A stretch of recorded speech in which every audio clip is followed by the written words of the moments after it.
English grammar class. तो देखो, एक ऐसा टॉपिक ग्रामर का शायद पता नहीं सुना होगा या नहीं सुना होगा। ठीक है, सुना है तो अच्छी बात है, और अगर नहीं भी सुना है तो भी कोई बुरी बात नहीं है। ठीक है, क्योंकि मैं सुनाऊंगा, फिर वैसे ही मुझे सुनाने में बड़ा मजा आता है। नाम है इसका कॉनकर्ड्स। कॉनकर्ड। इसको कुछ लोग कॉनकॉर्ड पढ़ते हैं। क्या पढ़ते हैं? कॉनकॉर्ड। लेकिन कॉनकॉर्ड नहीं पढ़ना चाहिए, कॉनकर्ड पढ़ते हैं इसको। ठीक है, ये थोड़ा थोड़ा कनेक्टर्स की तरह होता है और थोड़ा थोड़ा प्रीपोजिशन की तरह होता है, लेकिन ना तो ये कनेक्टर है और ना ही ये प्रीपोजिशन है, क्योंकि कॉनकर्ड अपना ही एक ग्रामर का टॉपिक है। अगर मैं सिर्फ कॉनकर्ड ही पढ़ाने लग जाऊं तो इतने सारे कॉनकर्ड्स होते हैं कि पूरा एक महीना भी कम पड़ जाएगा, इतना सारा कॉनकर्ड का टॉपिक होता है। लेकिन हम केवल रिलेवेंट पढ़ेंगे, मतलब जो तुम लोगों के लिए जरूरी है वो चीज हम पढ़ेंगे नॉलेज के लिए। ठीक है, और एग्जाम में भी आते हैं कॉनकर्ड्स। तो पहले मैं तुम्हें बताता हूं कि कॉनकर्ड का मतलब क्या होता है। अगर मैं तुमसे कहूं ही, क्या लिखा हुआ है? ही, और एक तरफ लिखा हुआ है दे। मैंने दो सब्जेक्ट लिख दिए। एक सब्जेक्ट क्या है हमारा? ही, और एक सब्जेक्ट क्या है? दे। तुम्हें मालूम है दे एक बंदे के लिए नहीं आता, दे आता है काफी सारे लोगों के लिए। फॉर एग्जाम्पल, इस रूम के अंदर 15-16 बच्चे हैं, तो उनके लिए क्या यूज करेंगे? दे। लेकिन इसी रूम के अंदर एक ही टीचर है, जो कि कौन है? इस समय तुम्हारे सामने खड़ा हुआ है वीडियो के अंदर। ठीक है, तो उसके लिए क्या इस्तेमाल करेंगे? ही। ठीक है, कहने का मतलब ये हुआ कि कुछ सब्जेक्ट होते हैं सिंगुलर। कुछ सब्जेक्ट कैसे होते हैं भाई? सिंगुलर होते हैं। और कुछ सब्जेक्ट कैसे होते हैं? प्लूरल होते हैं। दो ही बातें होती हैं, क्या कभी तीसरी बात हुई है? नहीं। या तो बात सिंगुलर होगी या फिर बात क्या होगी? प्लूरल होगी। कभी भी तीसरी बात नहीं हो सकती है। अगर तीसरी बात हो रही है तो तुम्हें कुछ नहीं आता, जाकर अपनी तीसरी बात करो पूरी। तो कुल मिलाकर कुछ सब्जेक्ट सिंगुलर है। अब मुद्दे की बात यह है कि अगर सब्जेक्ट सिंगुलर है तो उस सिंगुलर सब्जेक्ट के साथ जो तुम वर्ब लगाने वाले हो, भाई वर्ब लगाओगे ना, हेल्पिंग वर्ब के बिना या वर्ब के बिना आज तक कोई टेंस ही नहीं बना। ठीक है, चाहे वो सिंपल टेंस हो, चाहे वो इंटेरोगेटिव हो, चाहे वो डबल इंटेरोगेटिव हो, चाहे वो कुछ भी हो, बिना हेल्पिंग वर्ब के, लिखने के हिसाब से कह रहा हूं मैं, सेंस के हिसाब से। बोलने में तो खैर आधे लोग गलती करते हैं, लेकिन लिखने में गलती नहीं होनी चाहिए। तो कभी भी ऐसा कोई टेंस ही नहीं बना कि जिसके अंदर वर्ब ना हो। मुद्दे की बात यह कि क्या वर्ब लगाएं। अगर मैं तुमसे कहूं कि अगर सब्जेक्ट सिंगुलर है तो वर्ब भी कैसी लगेगी उसके साथ? सिंगुलर। फॉर एग्जांपल, ही के साथ क्या लगेगा?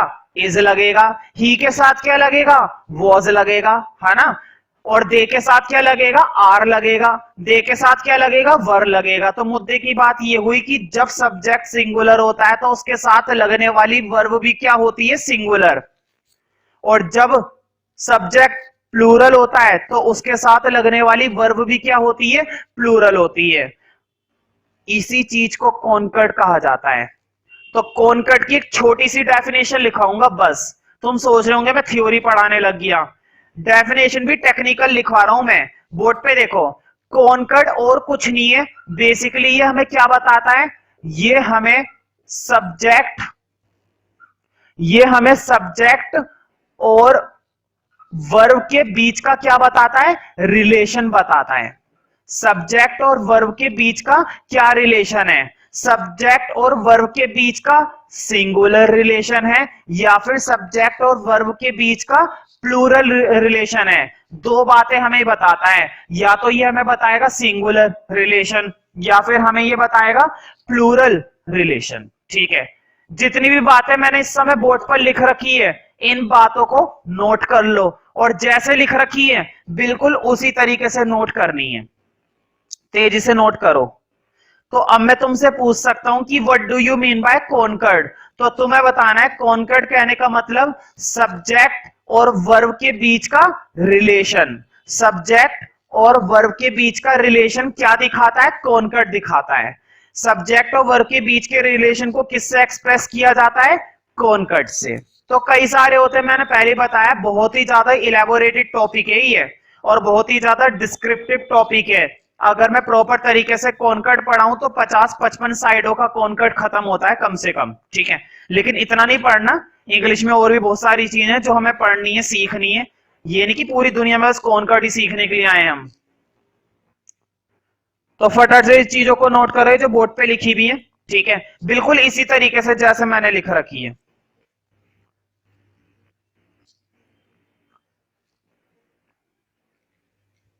तो कॉन्कर्ड कहने का मतलब सब्जेक्ट और वर्ब के बीच का रिलेशन, ठीक है। तो रूल पर भी आऊंगा मैं, कुछ पॉइंट्स लिखने हैं पहले। एक सब हेडिंग बना दो, लिखो पॉइंट्स। पॉइंट्स में लिखो सबसे पहला पॉइंट नंबर 1। नंबर 1 में वही लिखना है भाई जो अभी मैंने नोट कराया था, लेकिन अब थोड़ा तरीके से लिखना है। लिखो, अगर अपना सब्जेक्ट सिंगुलर है, ठीक है, अगर सब्जेक्ट सिंगुलर है तो इंप्लाइज दैट का साइन लगा के लिखो। बताओ वर्ब भी कैसी लगाओगे?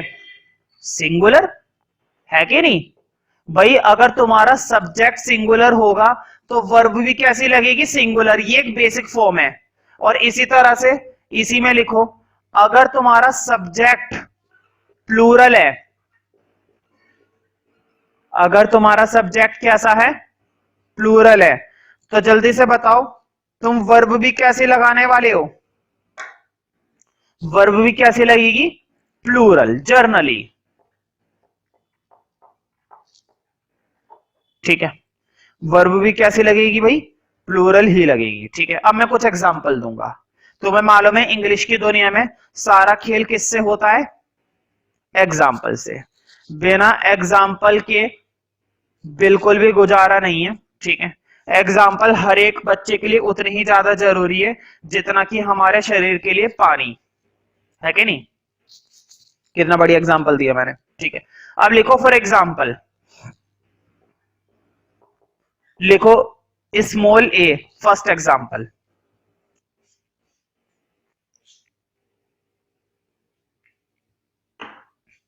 लिखो अंजू, कितना बढ़िया नाम है ना भाई, अंजू, है ना? Anju does play, Anju does play.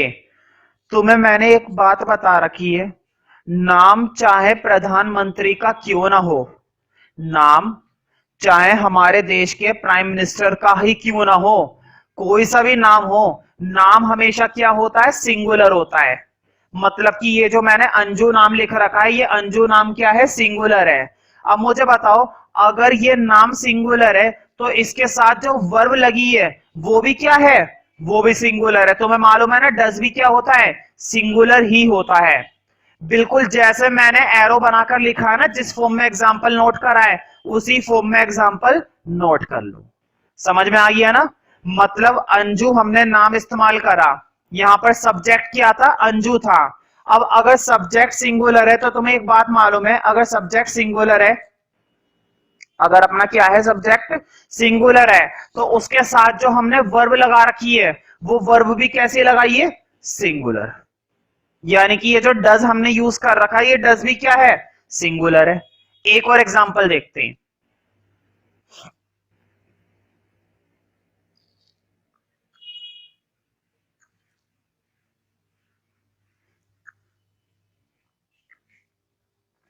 One more example, लिखो small B.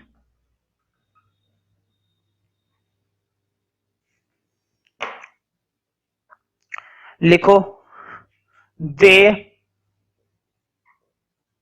Do play, they do play. बताओ दे, अभी अभी मैंने क्लास की स्टार्टिंग में बताया था, दे हमारा कैसा सब्जेक्ट होता है? प्लूरल। इसकी हिंदी बनेगी वे सब खेलते हैं, वे सब खेलते हैं, ठीक है। वे खेलते हैं या वे सब खेलते हैं, एक ही बात है, ठीक है। अब मुझे बताओ, देखो वर्ड पे, दे हमारा क्या है? प्लूरल है। दे हमारा क्या माना जाता है? प्लूरल। और तुम देख सकते हो अगर दे प्लूरल है तो प्लूरल के साथ वर्ब भी कैसी लगनी चाहिए, प्लूरल। और तुम देख सकते हो हमने क्या लगा रखा है, डू। डू भी क्या होती है, प्लूरल ही होती है। तुम्हें मालूम है ना, डज क्या होता है, सिंगुलर। डज आता है एक के लिए और डू आता है काफी सारे लोगों के लिए। ठीक है, इसको भी नोट कर लो। जैसे मैं एरो बना बना के लिख रहा हूं ना, बिल्कुल उसी तरीके से तुम्हें भी एरो बनाकर लिखने। मैं चेक कर सकता हूं तुम लोगों के रजिस्टर में।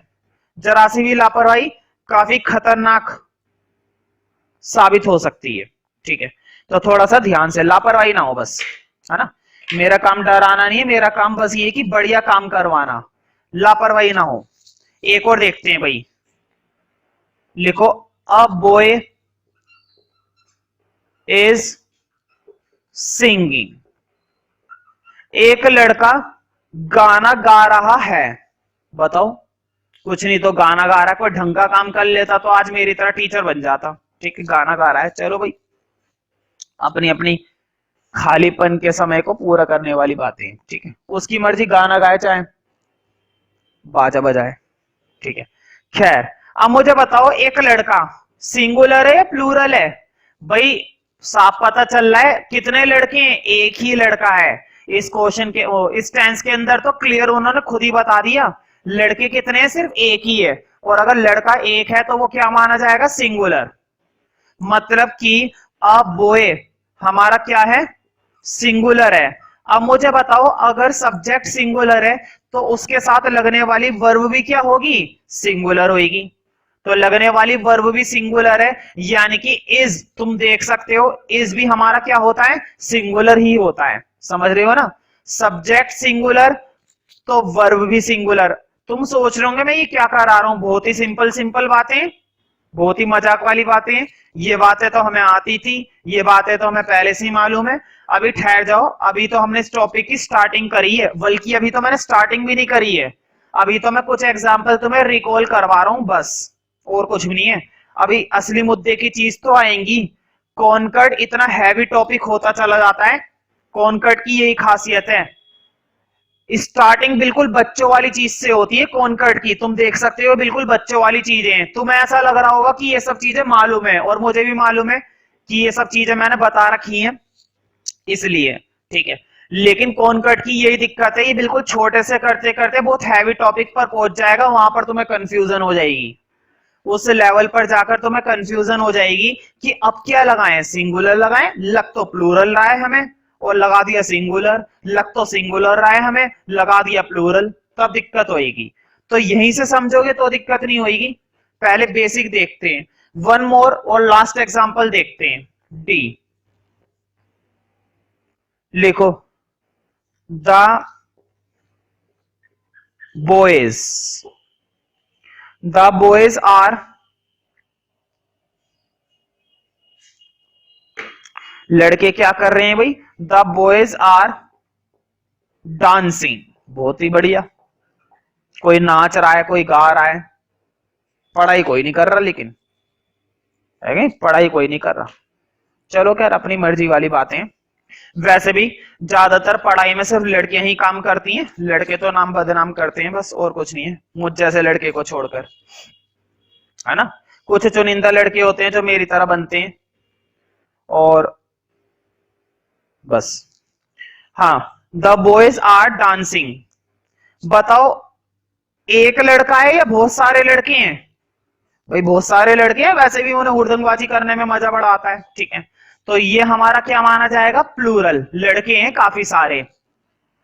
वैसे तो लड़कों को लड़ना पसंद होता है, लेकिन क्या करे, कभी कभी नाचते भी हैं पागलों की तरह। ठीक है, द बॉयज आर डांसिंग। अब मुझे बताओ, अगर सब्जेक्ट प्लूरल है तो उसके साथ जो वर्ब लगनी चाहिए वो भी प्लूरल लगनी चाहिए। बिल्कुल, अब तुम देख सकते हो हमने क्या लगा रखी है, आर। आर हमारा ऑलरेडी क्या होता है, प्लूरल ही होता है। समझ में आ गया ना।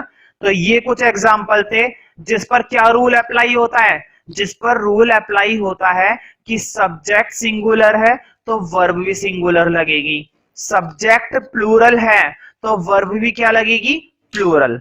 अब और रूल पढ़ेंगे। ये था पहला पॉइंट। पॉइंट तो नाम के लिए था, ये बेसिकली मैंने तुम्हें एक रूल पढ़वा दिया।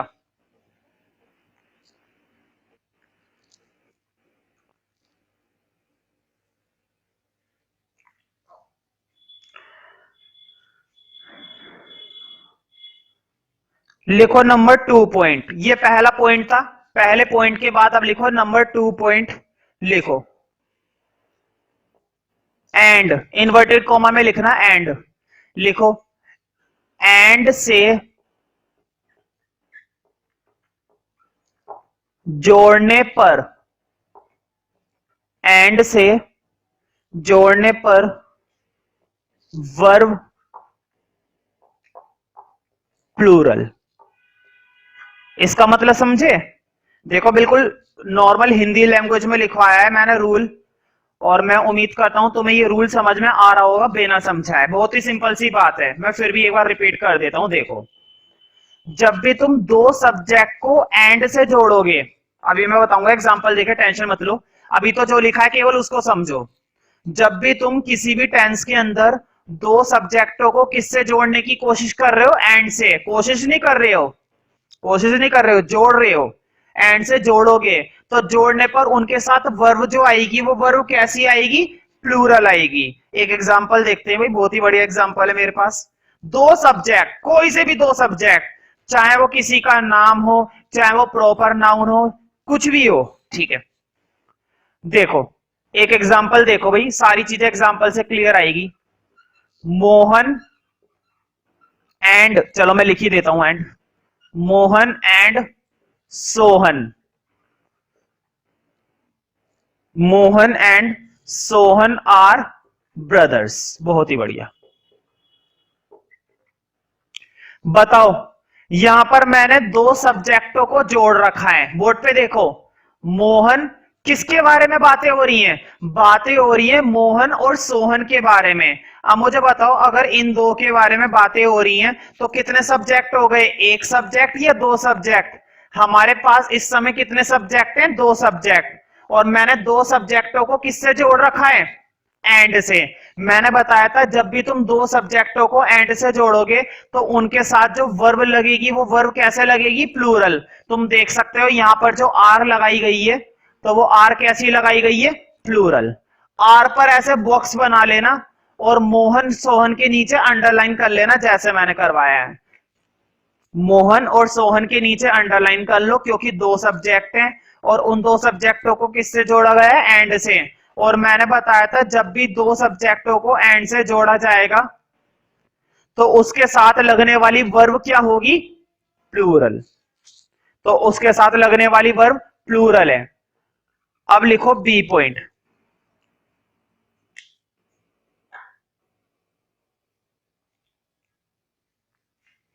लिखो to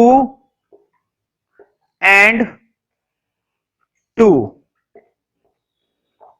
two and two make four. है ना बढ़िया टेंस? दो और दो कितने बनाते हैं? चार बनाते हैं। अब मुझे बताओ, मैंने दो और दो, ये दोनों के दोनों क्या है? सब्जेक्ट। किसके बारे में बात हो रही है? दो और दो के बारे में। दो और दो मिलकर कितने बनाते हैं? चार बनाते हैं। हालांकि ये मैथमेटिकल फॉर्म है, ठीक है, लेकिन है तो इंग्लिश का टेंस। दो और दो मिलकर कितने बनाते हैं? चार बनाते हैं। मुझे बताओ, मैंने दो और दो को किससे जोड़ रखा है? दो और दो को किससे जोड़ रखा है? एंड से। और एंड की वजह से तुम देख सकते हो मैंने इसके साथ कुछ नहीं लगाया। तुम्हें याद है प्रेजेंट इंडेफिनिट के अंदर डू और डज, हम कई बार क्या करते हैं? डू नहीं लगाते हैं और डज का एस या ई एस लगा देते हैं। तो मुझे बताओ, मेक के साथ एस या ई एस तो लगावा नहीं है। मैं ये बात एज्यूम करके चल रहा हूं कि तुम्हें टेंस पर अच्छी खासी कमांड है, क्योंकि अब जो टॉपिक चल रहे हैं ग्रामर के वो टेंस से काफी आगे के टॉपिक हैं।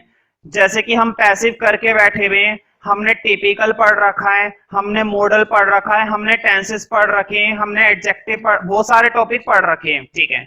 तो कॉन्कर्ड उससे आगे का टॉपिक है, इसलिए कॉन्कर्ड ये मानकर चलेगा कि तुम्हें पहले की बेसिक नॉलेज है। अगर नहीं है तो प्रॉब्लम होगी। तुम्हें मालूम होगा डस का एस या ई एस तो हम लगा दिया करते थे। अब अगर इसके अंदर कुछ नहीं लगा हुआ तो इसके अंदर कौन सी फॉर्म लगी हुई है? डू लगी हुई है, याद है ना? अगर डज लगा हुआ होता तो इसमें क्या लगा हुआ होता? एस या ई एस लगा हुआ होता, लेकिन एस या ई एस तो है नहीं। इसका मतलब इसमें कौन सी फॉर्म लगी हुई है? डू। और डू का मतलब प्लूरल। इसका मतलब ये हुआ कि इसके अंदर कौन सी फॉर्म लगी हुई है? Plural form. और मैंने यही रूल लिखवाया है कि जब भी दो सब्जेक्टों को जोड़ेंगे तो क्या लगेगी उसके अंदर वर्ब, प्लूरल, यानी कि इसके अंदर भी कौन सी वर्ब लगी हुई है, प्लूरल ही लगी हुई है। वन मोर एग्जांपल लिखो, see you and I, you and I friends, तुम और मैं क्या है भाई, दोस्त हैं। अब मुझे बताओ यू एंड आई कितने सब्जेक्ट हो गए, दो सब्जेक्ट। हमारे सामने कितने सब्जेक्ट हो गए, दो सब्जेक्ट, यू एंड आई, और हम दोनों क्या है, फ्रेंड्स है भाई।